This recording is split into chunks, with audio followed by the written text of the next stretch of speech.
Well, guys, there it is.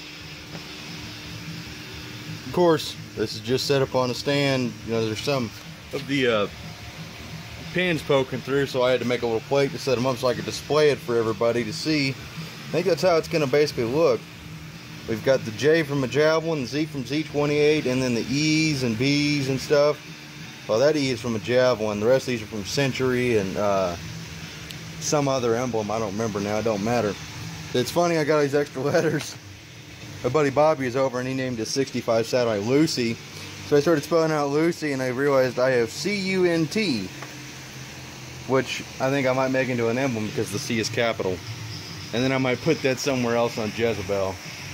Just hide it somewhere. But I think that's going to look pretty sweet. I think the idea is to, actually Bobby mentioned I should solder these together so that way they're actually attached. I'm going to try that maybe. But I know I'm going to make I want to make a silicone mold of this, which is all attached, and then cast epoxy versions, and then maybe give them away to a couple of folks who might want one. I don't know. But this one is going to go on Jezebel, the metal one. Maybe it'll go in my bedroom though. Maybe I'll put an epoxy one on the grill. I don't know yet. Oh, there goes the mud dauber. Flying away. Look at that. Anyways, so there's that, guys. Hope you enjoyed it. It's a quick little video. I'm not going to actually work on it much more today besides, you know, just this. But I want to show you what I was planning on doing, and I'm pretty happy with it so far. And I got a good use for some Hemi valves right now. Holding my stand up. There's all my other valves for that Hemi. I got to go through and check them all out, and then there's the intake, which I need to set back on there.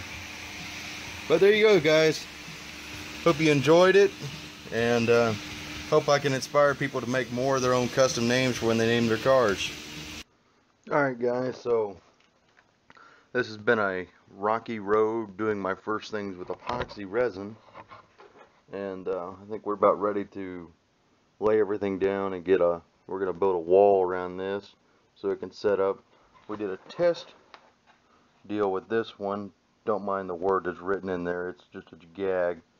But we figured out do's and don'ts. Of course, here's our leftover. We put a little bit of flake in there. This stuff's already hard, so I think we got it figured out. And I think we're going to go ahead and work on this. Let's get this camera set up so that way we don't, you know, lose it. There we go, good enough. What we're going to do is we're going to take this clay, we're going to roll it, and we are going to build our wall, set our letters, and then get to work on laying some resin down. So enjoy.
Well, here we go. Let's just take this outside so you guys can see it. What I ended up doing after, I poured all that epoxy in there, I didn't like how thick it got because the yellow was more of a dye than it was a tint or a metal flake. So I drained a bunch of it out and I used it for some other molds I had. And this turned out pretty good, actually. It's not real thick. Well, it is pretty thick, but it's not too bad. But it turned out pretty good. This is still curing up. I'm going to do a lot of trimming to this. But the main purpose of this was to just hold the emblem together. I think what we'll end up doing is we'll come in here and we'll cut it out, real close to everything. And then this will go into the grill of Jezebel because it has mounting pegs. It has 2 right there, then the big stud. So once that's all dry, we'll be good. And of course, a little camera still set up, but I've been playing with my resin. Took a couple of cherries, because we have a cherry tree apparently we didn't even know about. Stuck them in there and playing with all sorts of different things. This epoxy resin stuff is just fun. I watch a lot of YouTube channels where they do wood turning and they play with epoxy, and always wanted to get into wood turning or anything involving resin casting, and oh, it's just fun. It's easy, it's simple, and the things you can do is just unbelievably cool. But I'll show you guys when that's fully cured, and we'll get her mounted. Well, there it is, guys. I finally got it free from its imprisonment. I now know that mold release is probably going to be my best friend from now on. I got to do some repairs to it, but there it is. We're going to cut it out and work on it for a while.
There you guys go. Sorry, the camera right there, I didn't realize it, but its battery died. Luckily, I hope I didn't lose too much, but most of that down there and there, and a lot of it was on me, is the excess from this. I trimmed it up. I think I did a pretty good job. Now we just gotta go figure out how to mount it, but I think that's gonna be for another video. But guys, there you go. Hope you learned a little bit of something. In fact, I've been working on this for so long that I've actually forgotten what I filmed for this, so your guess is as good as mine. I hope I detailed a lot of it. I really do. This was fun, you know. This is technically like my first experience with casting things, so I think it's fun. I've always wanted to get into casting things, and with epoxy resin, and then I want to eventually lead that into casting things out of aluminum and lead and all other sorts of stuff. Excuse me as I slowly unwind the headphones from my shirt. That's a good tech tip when you put headphones on to listen to music. I always run mine down my shirt because there's nothing worse than these getting caught in something ripping out of your ears. I've had heads and things dropped on my feet, and I'd prefer that over those getting tore out of my ears. I did pick this up just recently. That is a BorgWarner T10, and this is a factory Javelin 4-speed. Everything's clean inside. I got a spare for my Javelin now. That was a good deal. Happy to have that. So anyways, guys, let's end this video right here staring at this emblem and cue the music.